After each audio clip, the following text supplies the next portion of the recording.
Chris, congratulations through to the second round. Bit of trouble early on, but after that you seemed to take control of the match. Did you feel that way? Yeah, I never felt like I was down and out. You always got to believe in yourself, and yeah, I missed I think early doors when I was 3-2 down. I kissed the flight for the double top, and yeah, he took some finishes out under pressure against the crowd as well, which it's kind of strange me saying this, but it was good to see, because you just want one of those fair games where the crowd's like on both, like for both, and it's hard playing against the crowd. We have it obviously in Germany and that, but yeah, you want a bit of respect, and it was nice to see him take a couple of them, not all of them, a couple of them under pressure, and yeah, like I said, I never thought that I was out of the game. What were the expectations coming here this week? Obviously, second round last year, losing to Michael Smith. What were the expectations this year? Yeah, it's just just dig in. I've come in some good form, playing all right, and yeah, I've got my own darts back in my own clothes, so yeah, it feels great. But no, I feel I can go all the way.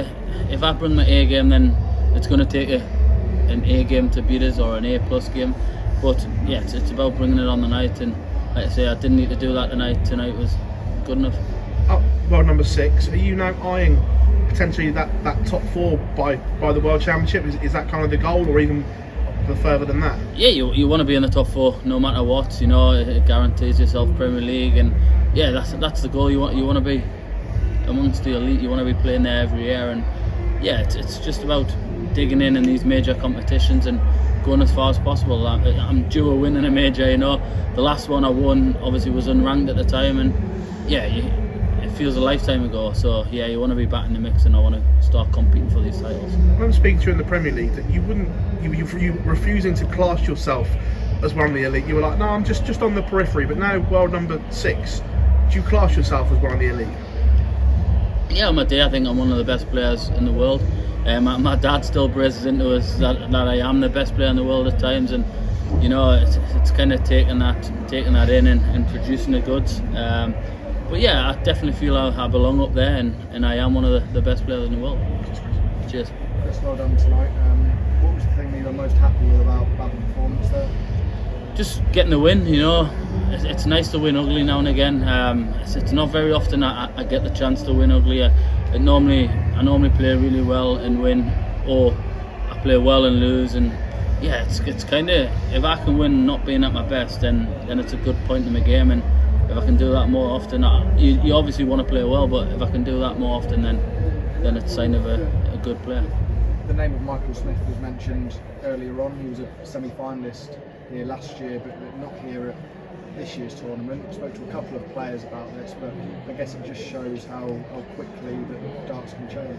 Yeah, exactly. It's the standard of the game is ridiculous. I think he fell out the Pro Tour. He fell out the top 16, but he had a lot of money to defend from winning the Worlds, and yeah, if you can't make that up during the years, then it's going to be hard. I've got no doubt in my mind that he'll bounce back.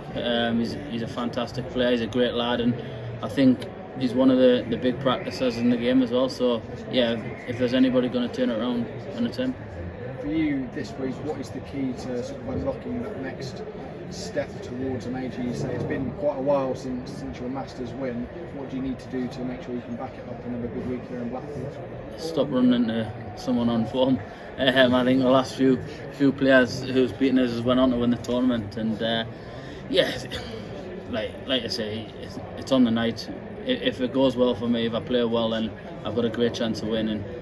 Yeah, I've just got to start punishing them, hit the doubles, and yeah, who knows? This year could be my year.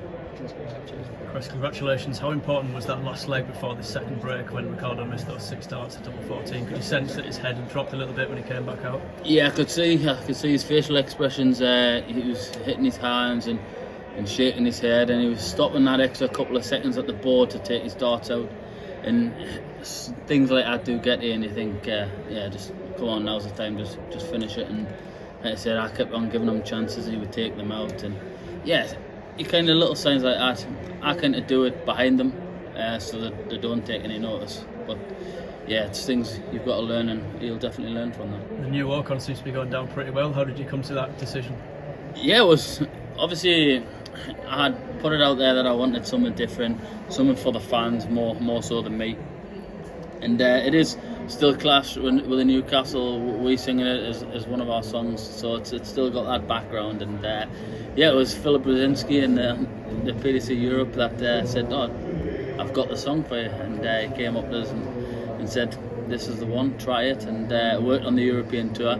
And if it works on the European tour, then it's going to work in England, because it's a big song. And yeah, it went well tonight, and I managed to get the win, so it'll be out there again on Wednesday. Cheers, Chris. Cheers.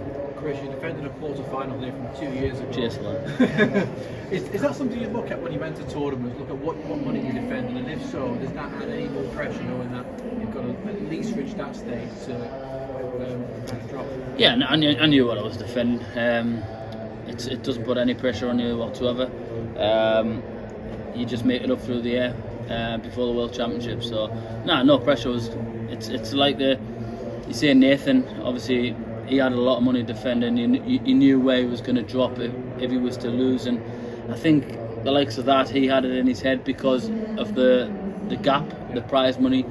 But I can't even remember what I got for the quarterfinals a couple of years ago. But it's not going to be a major drop if I was to lose. But yeah, it's something that you look at. But gaps like that don't put that much pressure on it. If I'd have won it, then maybe it puts that extra pressure on because it's a massive amount of money, and yeah, I'm not that good enough to win that much money.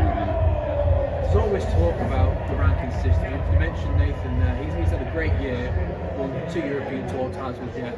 First round exit here and dropped 16 places. Do you think that's something that in the future can be looked at to maybe prevent those just drastic changes? You can't say that, because you've got the lads who's not in the top 16. They're already calling us for getting invites to everything.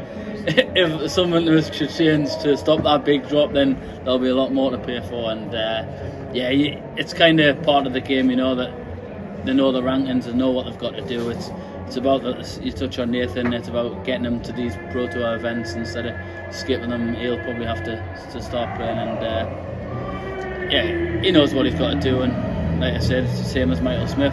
They'll be back up there.